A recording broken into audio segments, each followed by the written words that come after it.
For this lesson, we're going to be taking a look at a more formal definition of this idea of a limit.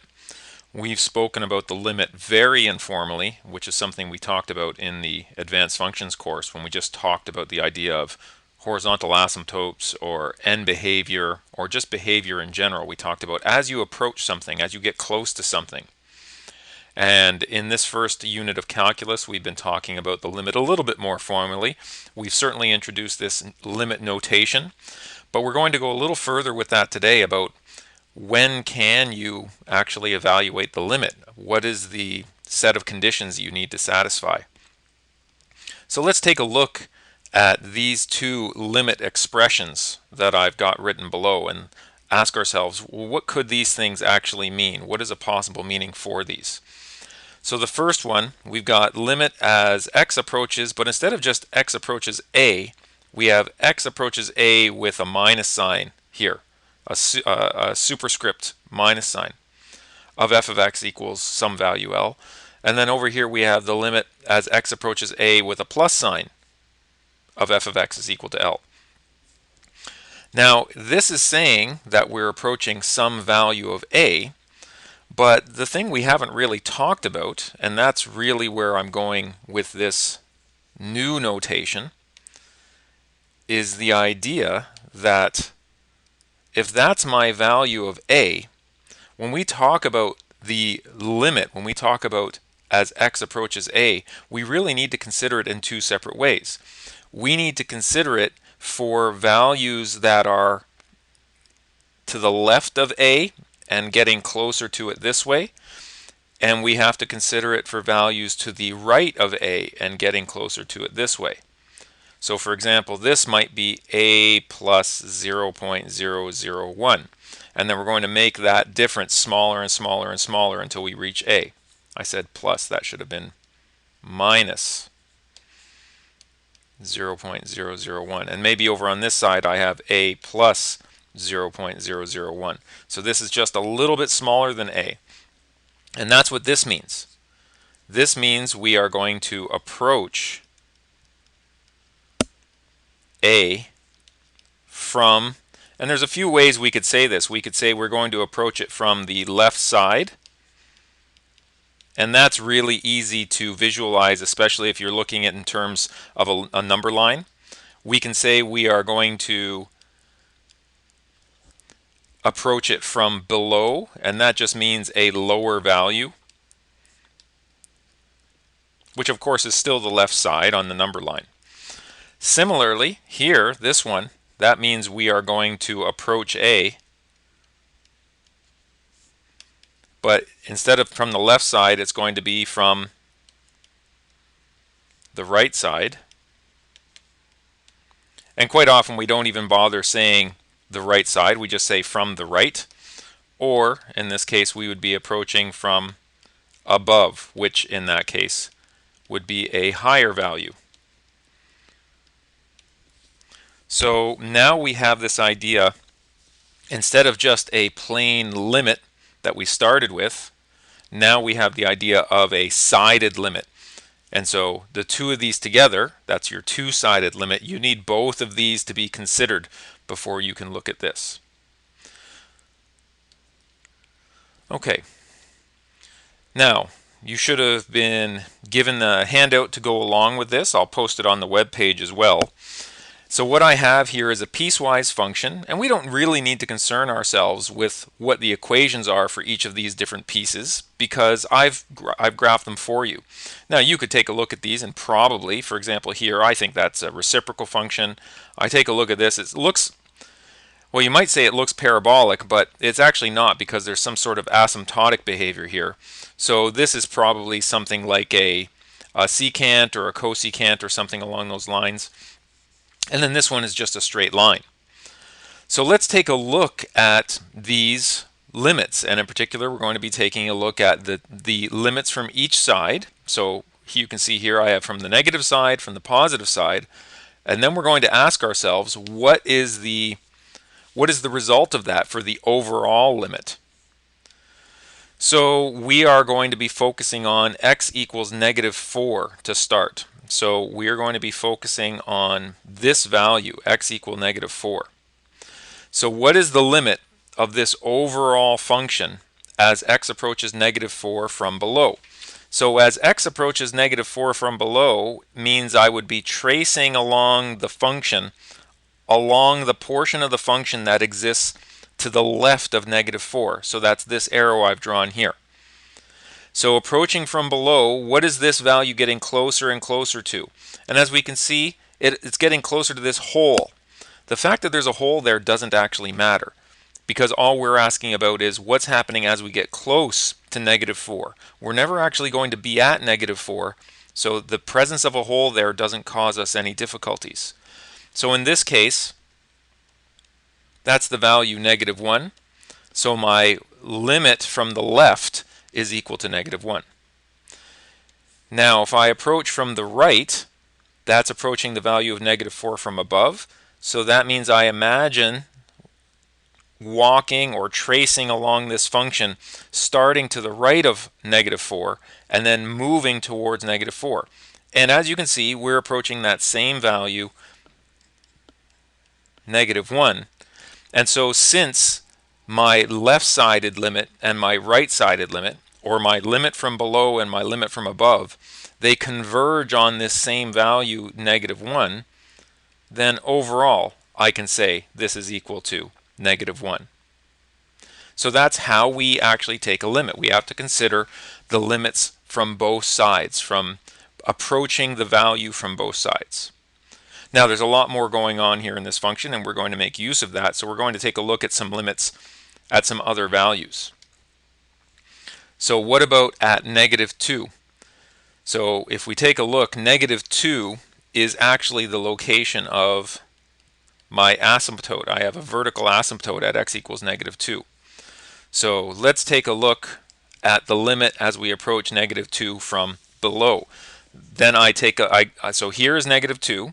If I want to look at the limit from below, I go to the left of -2 and I start to trace along the function as I approach -2.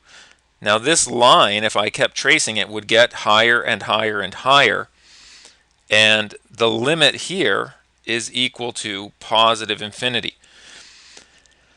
Now, it is acceptable when you're dealing with limits to actually say equals positive infinity. You can never actually be equal to positive infinity in the sense that it's not an actual number, but this is the correct notation for a limit. The limit is infinite. And if we think of this equal sign as having a translation into words as the word is, the limit as x approaches -2 from below of the function f of x is infinite.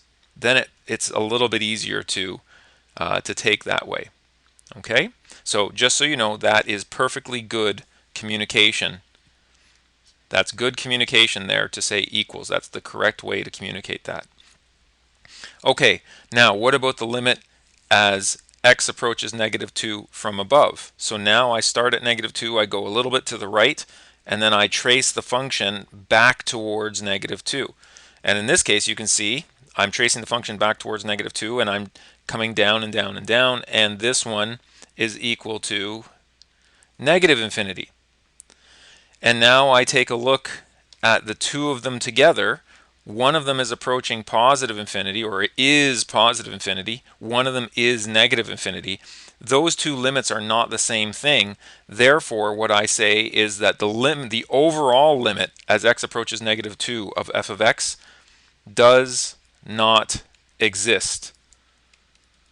So let's just, for those of you, DNE is usually the short form we use for does not exist. And you can certainly just use DNE for that one. The left-sided and the right-sided limits don't match, and therefore the overall limit does not exist. And one last interesting point on this piecewise function, or one last interesting x value, and that's going to be right here at x equals 3. And so we're going to take a look at the one-sided limit. So the one-sided limit as x approaches 3 from below, I go to the left of 3 and I start moving towards 3. and that has me tracing along that part of the graph. So you can see this red line would end up here, and it would end up here at a y value of 3. So the limit, and again, the fact that there's a hole there does not matter because we're only approaching. So the limit as x approaches 3 from below gives a y value of positive 3. The limit as x approaches 3 from above, I go to the value, x value equal to 3. I go a little bit to the right, and then I drift back towards that value 3. And as I do that along this part of the function, you can see I'm going to end up over here. My y value is 1.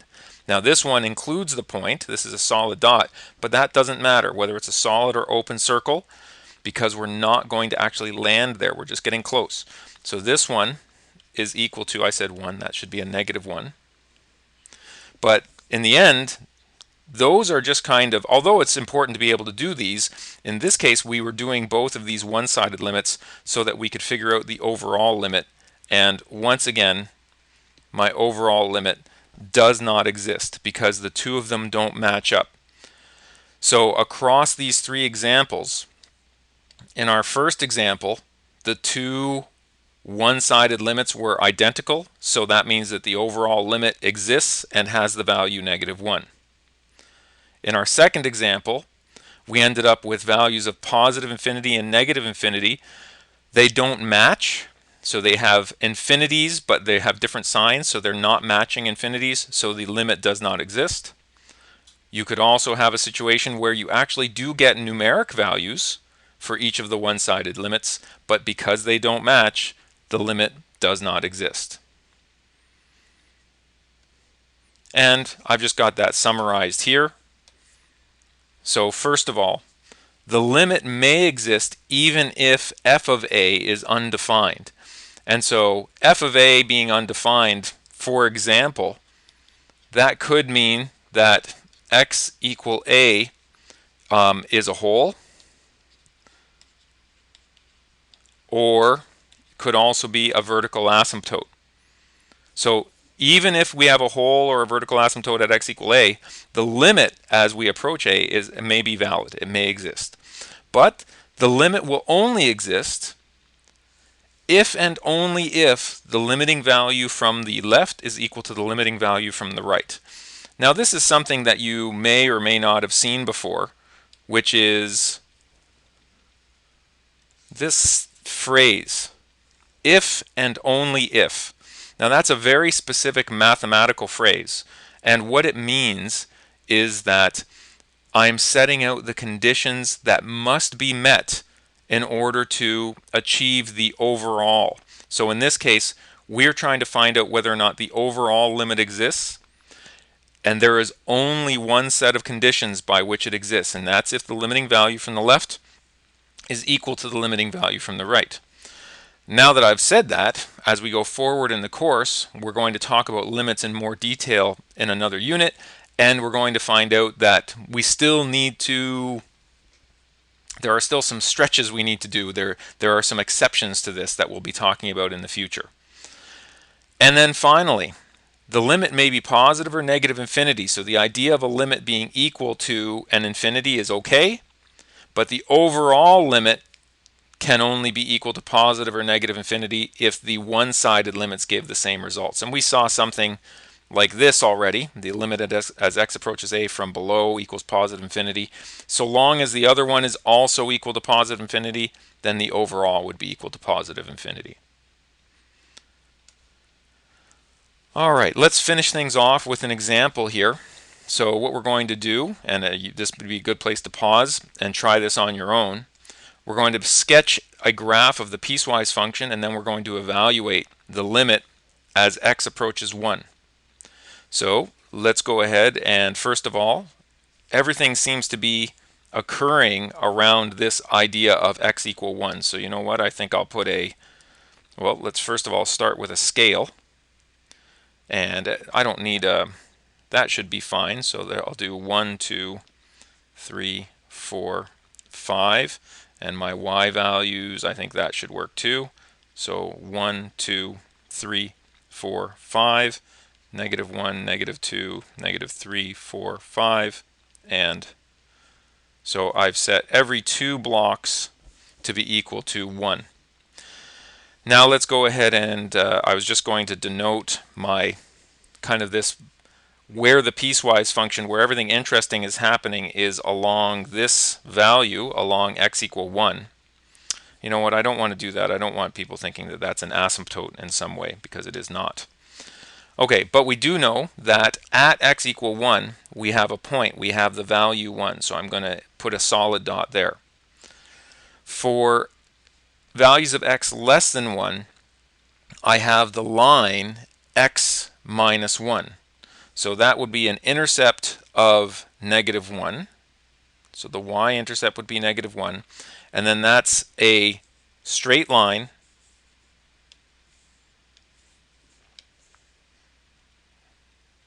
through that point and looking something like that. And the only thing I need to clarify is this would be a hole, because it's not less than or equal to 1, it's less than 1. So I have a hole here. I have a solid point there. And now this one, 2 plus the square root of x minus 1, just might want to refresh your memory on what the graph of that looks like. Well, the radical function would be square root of x, would look something like that. And so what's it going to look like? Let's see if that's going to, no, it's going to move the whole thing. Let's go back for a second. Okay.